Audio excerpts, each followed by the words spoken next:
ನಮಸ್ಕಾರ ಸ್ನೇಹಿತರೆ, ಸ್ವಾಗತ. ಪಯಣ ಮೈಸೂರಿನ ಹೆಮ್ಮೆಯ ವಿಂಟೇಜ್ ಕಾರ್ ಮ್ಯೂಸಿಯಂಗೆ. ಇಲ್ಲಿ ಪ್ರತಿಯೊಂದು ಕಾರು ಒಂದು ಕತೆ ಹೇಳುತ್ತದೆ. ಪ್ರತಿಯೊಂದು ಕತೆ ಒಂದು ಕಾಲದ ನೆನಪನ್ನು ಜೀವಂತವಾಗಿಸುತ್ತದೆ. ಪಯಣ ಎಂಬ ಹೆಸರಿನ ಅರ್ಥವೇ ಪ್ರಯಾಣ. ಇಂದು ನೀವು ಕಾಲದ ಪಯಣಕ್ಕೆ ಹೊರಟಿದ್ದೀರಿ. ಅದು ಕೇವಲ ಕಾರುಗಳ ಪಯಣವಲ್ಲ, ಅದು ಸಂಸ್ಕೃತಿಯ, ಕಲೆಯ ಮತ್ತು ತಂತ್ರಜ್ಞಾನದ ಪಯಣ. ಮೈಸೂರಿನ ಸಂಸ್ಕೃತಿಯ ಹೃದಯದಲ್ಲೇ ಹುಟ್ಟಿದ ಈ ಸಂಗ್ರಹಾಲಯ ಒಬ್ಬ ಸಂಗ್ರಾಹಕರ ಆಸಕ್ತಿ ಮತ್ತು ಕುಟುಂಬದ ಶ್ರದ್ಧೆಯಿಂದ ಬೆಳೆದದ್ದು. ಕಾಲ ಕಳೆದಂತೆ ಹಳೆಯ ಕಾರುಗಳು ಅಡಗಿ ಹೋಗುತ್ತಿದ್ದವು. ಆದರೆ ಪಯಣದ ಸ್ಥಾಪಕರು ಅಂದುಕೊಂಡರು, ಇವು ಕೇವಲ ವಾಹನಗಳಲ್ಲ, ಇವು ನಮ್ಮ ಇತಿಹಾಸದ ಚಲಿಸುವ ಪುಟಗಳು. ಹೀಗಾಗಿ ಆರಂಭವಾಯಿತು ಈ ಸಂಗ್ರಹ. ಅಲ್ಲಿ ರಾಜಮನೆತನದ ಕಾರುಗಳು ಇದ್ದವು, ಬ್ರಿಟಿಷ್ ಅಧಿಕಾರಿಗಳ ವಾಹನಗಳು ಮತ್ತು ಕೆಲವೊಮ್ಮೆ ಸಿನಿಮಾಗಳಲ್ಲೂ ಕಾಣಿಸಿಕೊಂಡ ಕಾರುಗಳು. ಈಗ ನಿಮ್ಮ ಮುಂದೆ ನಿಂತಿರುವುದು ಮೈಸೂರಿನ ರಾಜಮನೆತನದ ಬಳಸಿದ 1930ರ ದಶಕದ ಡಾಡ್ಜ್ ಕಾರು.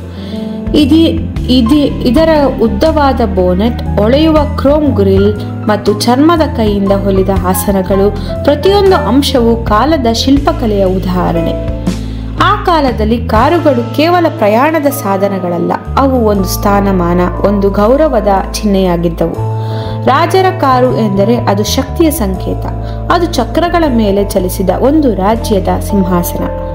ಇದೀಗ ಬಲಬದಿಗೆ ನೋಡಿ 1948ರ ಮಾರಿಸ್ 8 ಸರಳ, ಸುಂದರ ಮತ್ತು ಆ ಕಾಲಕ್ಕೆ ಲಕ್ಸುರಿಯ ಸಂಕೇತ.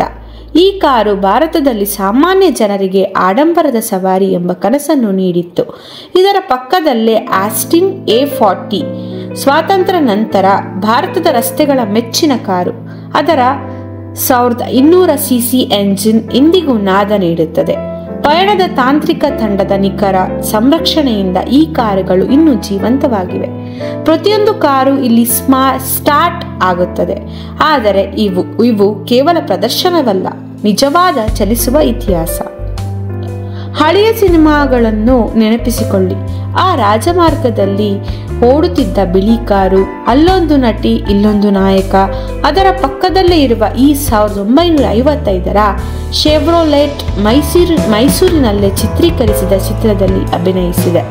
ಅದ್ಭುತ ಕೆಂಪು ಬಣ್ಣ, ಅಗಲವಾದ ಮುಂಭಾಗದ ಗ್ರಿಲ್. ಇದು ಕೇವಲ ಕಾರಲ್ಲ, ಪರದೆ ಮೇಲೆ ಹೊಳೆಯುವ ನಟಿಯಂತೆ ಮೈಸೂರಿನ ರಸ್ತೆಗಳಲ್ಲೇ ಈ ಕಾರುಗಳ ನಟನೆ ಇಂದಿಗೂ ಜನರ ಮನಸ್ಸಿನಲ್ಲಿ ಜೀವಂತವಾಗಿದೆ. ಸ್ವಾತಂತ್ರ್ಯ ನಂತರ ಭಾರತದ ರಸ್ತೆಗಳು ಹೊಸ ರೂಪ ಪಡೆದವು. ಹೊಸ ಕಾರುಗಳು, ಹೊಸ ಕನಸುಗಳು, ಹೊಸ ಪೀಳಿಗೆ. ಇಲ್ಲಿ ನೋಡಿ, ಹಿಂದೂಸ್ತಾನ್ ಅಂಬಾಸಡರ್. ಇದು ಭಾರತದ ಸರ್ಕಾರದ ಅಧಿಕಾರಿಗಳ ಮತ್ತು ಜನರ ಮೆಚ್ಚಿನ ಕಾರು. ಬಲಿಷ್ಠ, ಆರಾಮದಾಯಕ, ನಂಬಿಕೆಗೆ ಪಾತ್ರ. ಅದರ ಪಕ್ಕದಲ್ಲೇ ಫಿಯಾಟ್ ಪ್ರೀಮಿಯರ್ ಪದ್ಮಿನಿ, ಆ ಕಾಲದ ಮನೆಗೆ ಪರಿಚಿತವಾದ ಕಾರು. ಮುಂಬಯಿಯ ಟ್ಯಾಕ್ಸಿಗಳ ಚಿಹ್ನೆಯೇ ಈ ಪದ್ಮಿನಿ. ಈ ಕಾರುಗಳು ಹೊಸ ಭಾರತದ ಪಾದ ಚಿಹ್ನೆ, ಜನಜೀವನದ ಪ್ರಗತಿಯ ಮತ್ತು ಸಂಸ್ಕೃತಿಯ ಭಾಗವಾದವು. ಪಯಣದ ಅತ್ಯಂತ ವಿಶಿಷ್ಟ ಅಂಶ ರಿಸ್ಟೋರೇಷನ್. ಪ್ರತಿ ಕಾರು ಇಲ್ಲಿಗೆ ಬಂದಾಗ ಅದು ಜೀರ್ಣವಾಗಿರುತ್ತದೆ, ಧೂಳಿನಿಂದ ತುಂಬಿರುತ್ತದೆ. ಆದರೆ ಇಲ್ಲಿ ಅದು ಪುನರ್ಜನ್ಮ ಪಡೆಯುತ್ತದೆ. ಕಾರಿನ ಬಣ್ಣ, ಒಳಸಜ್ಜೆ, ಎಂಜಿನ್, ಚಕ್ರಗಳು ಎಲ್ಲವನ್ನು ಮೂಲದಂತೆ ಪುನರ್ನಿರ್ಮಿಸಲಾಗುತ್ತದೆ. ಅದು ಕೇವಲ ಕೆಲಸವಲ್ಲ, ಇದು ಕಲೆ. ಹಳೆಯ ಕಾಲದ ಆತ್ಮವನ್ನು ಮತ್ತೆ ಜೀವಂತಗೊಳಿಸುವ ಶಿಲ್ಪಕಲೆ. ಈಗ ನಿಮ್ಮ ಎಡಬದಿಯಲ್ಲಿ ನೀವು ನೋಡುತ್ತಿರುವುದು ಹಳೆಯ ಕಾರುಗಳೊಂದಿಗೆ ಸಂಗ್ರಹಿಸಿದ ಪತ್ರಿಕೆಗಳು, ಲೈಸೆನ್ಸ್ ಪ್ಲೇಟ್ಗಳು, ಫೋಟೋಗಳು ಮತ್ತು ವಾಹನ ಉಪಕರಣಗಳು. ಪ್ರತಿ ವಸ್ತುವು ಒಂದು ಕತೆ ಹೇಳುತ್ತದೆ. ಯಾವಾಗ, ಯಾರಿಂದ, ಎಲ್ಲಿ ಬಳಸಲಾಯಿತು ಎಂಬ ಸಣ್ಣ ವಿವರಗಳು ಅವು ಪಯಣದ ಕಥೆಯನ್ನು ಪೂರ್ಣಗೊಳಿಸುತ್ತವೆ. ಪಯಣಕ್ಕೆ ಭೇಟಿ ನೀಡುವ ಪ್ರತಿಯೊಬ್ಬರೂ ಈ ಕಾರುಗಳೊಂದಿಗೆ ಒಂದು ಭಾವನೆ ಬೆಳೆಸುತ್ತಾರೆ. ಕೆಲವರಿಗೆ ಇದು ಬಾಲ್ಯದ ನೆನಪು, ಕೆಲವರಿಗೆ ಇದು ತಂದೆಯ ಕಾಲದ ಕತೆ, ಮತ್ತೊಬ್ಬರಿಗೆ ಇದು ಭವಿಷ್ಯದ ಪ್ರೇರಣೆ. ಈ ಸಂಗ್ರಹಾಲಯದ ಉದ್ದೇಶ ಮರೆಯಾದ ಇತಿಹಾಸ. ಇದೆಲ್ಲವನ್ನು ನೋಡಿದರೆ ಒಂದು ಕ್ಷಣ ಮನಸ್ಸು ಮೌನವಾಗುತ್ತದೆ. ಭವಿಷ್ಯದ ಪಯಣ ಎಷ್ಟು ಅದ್ಭುತವಾಗಿರಬಹುದು ಅನ್ನುವ ಕುತೂಹಲ ಮೂಡುತ್ತದೆ. ಆದರೆ ಮ್ಯೂಸಿಯಂ ಹೇಳುತ್ತದೆ, ಭವಿಷ್ಯವನ್ನು ಕಟ್ಟುವುದು ಇಂದಿನ ಪಯಣದ ಅರಿವಿನಿಂದಲೇ ಸಾಧ್ಯ. ಸ್ನೇಹಿತರೆ, ಈ ಪಯಣ ಮ್ಯೂಸಿಯಂನಲ್ಲಿರುವಂತಹ ವಿಂಟೇಜ್ ಕಾರ್ಗಳನ್ನು ನೋಡ್ತಾ ಇದ್ರೆ ನಾವು ಈ ಕಾಲದಲ್ಲಿರೋ ಹಳೆಯ ಕಾಲಕ್ಕೆ ಹೋಗಿದ್ದೀವೇನೋ ಅನ್ನೋ ಫೀಲ್ ಬರುತ್ತೆ. ತುಂಬಾ ನಾವು ನೋಡದೇ ಇರೋವಂತಹ ಕಾರ್ಗಳನ್ನೆಲ್ಲ ನೀವಿಲ್ಲಿ ನೋಡ್ಬೋದು.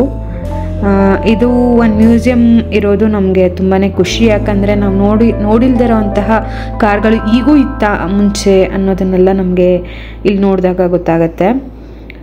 ಆವಾಗಿನ ಕಾಲದಲ್ಲೇ ಈ ಥರ ಕಾರ್ಸ್ಗಳನ್ನೆಲ್ಲ ಮ್ಯಾನುಫ್ಯಾಕ್ಚರ್ ಮಾಡಿದ್ರಲ್ಲ ಅನ್ನೋ ಒಂದು ಪ್ರೌಡ್ ಫೀಲ್ ಆಗುತ್ತೆ ನಮಗೆ ಇದನ್ನೆಲ್ಲ ನೋಡಿದ್ರೆ.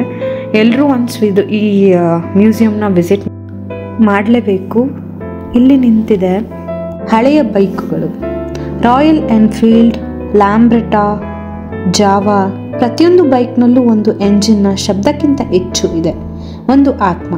ಈ ಬೈಕ್ಗಳು ಕೇವಲ ರಸ್ತೆಯ ಮೇಲೆ ಓಡಾಡಲಿಲ್ಲ, ಅವು ಕತೆಗಳನ್ನು ಕಟ್ಟಿದವು, ಪ್ರೀತಿಯ, ಸಾಹಸದ ಮತ್ತು ಸ್ವಾತಂತ್ರ್ಯತೆಯ ಕತೆಗಳನ್ನು.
ಈ ಮ್ಯೂಸಿಯಂನ ಕೊನೆಯ ವಿಭಾಗ ಸ್ಮೃತಿಗಳು. ಹಳೆಯ ಫೋಟೋಗಳು, ಹಳೆಯ ಪಾಸ್ಪೋರ್ಟ್ಗಳು, ಪೋಸ್ಟ್ ಕಾರ್ಡ್ಗಳು, ನಾಣ್ಯಗಳು ಎಲ್ಲವೂ ಜೀವಂತ ನೆನಪು. ಪ್ರತಿ ವಸ್ತು ಒಂದೊಂದು ಕತೆ ಹೇಳುತ್ತದೆ.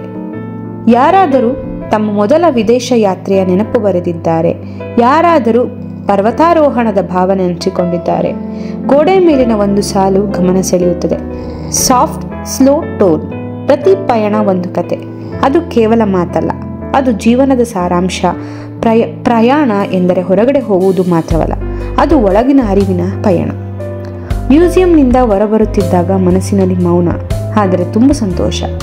ಕಾಲದ ಪಯಣವನ್ನು ಒಂದು ಸ್ಥಳದಲ್ಲಿ ನೋಡಿದ ಅನುಭವ ಅದ್ಭುತ. ಮ್ಯೂಸಿಯಂ ನಮಗೆ ಹೇಳುತ್ತದೆ, ಜೀವನವೇ ಒಂದು ಪಯಣ. ನಾವು ಎಲ್ಲಿಗೆ ಹೋಗುತ್ತಿದ್ದೇವೆ ಅನ್ನುವುದಕ್ಕಿಂತ ಆ ಪಯಣದಲ್ಲಿ ನಾವು ಏನು ಕಲಿತಿದ್ದೇವೆ ಎನ್ನುವುದೇ ಮುಖ್ಯ. ಹೀಗಾಗಿ ಸ್ನೇಹಿತರೆ, ಇದು ಮಾನವನ ಪಯಣದ ಕತೆ. ಕಾಲ್ನಡಿಗೆಯಿಂದ ಆಕಾಶದವರೆಗೆ, ಕಾಲದಿಂದ ಕಾಲಾಂತರದವರೆಗೆ. ನಿಮಗೆ ಈ ಪಯಣ ಇಷ್ಟವಾದರೆ ವಿಡಿಯೋಗೆ ಲೈಕ್ ಮಾಡಿ, ಶೇರ್ ಮಾಡಿ ಮತ್ತು ಚಾನಲ್ಗೆ ಸಬ್ಸ್ಕ್ರೈಬ್ ಮಾಡಿ ನಮ್ಮ ಚಾನಲ್ನ ಬೆಳೆಸಿ ಅಂತ ಕೇಳ್ಕೊಳ್ತಾ ಇವತ್ತಿನ ಈ ವ್ಲಾಗ್ನ ಮುಗಿಸ್ತಾ ಇದ್ದೀನಿ. Thank you.